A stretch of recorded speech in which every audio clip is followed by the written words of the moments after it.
Kahit anong gawin mo, meron at meron pa ding masasabi ang ibang tao sa'yo.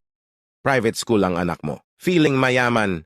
Kapag public school naman, di kasi afford ang private, pinakain mo ng candy at chocolates ang anak mo. Hala! Huwag mong sanayin sa ganyan. Kapag hindi mo pinapakain, ang selan naman sa anak. Palaayos ka sa sarili. Feeling dalaga. Kapag di ka nag-aayos, losyang na. Binilhan mo ng mamahaling damit at laruan ang anak mo. Lustay sa pera, kalalakihan at pagsasawaan lang yan ng bata kapag hindi mo binilhan. Nakakaawa ang anak niya, wala man lang bagong gamit.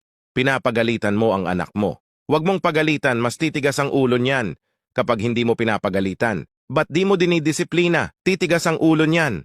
Pinipilit mong makisama. Plastic lang yan, bait-baitan.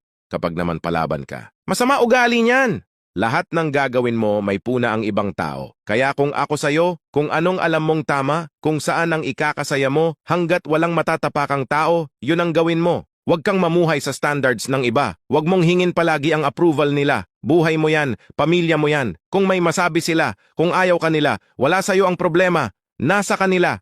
Real talk lang tayo. Hindi ako galit, nagpapaliwanag lang. Follow for more. Maraming salamat.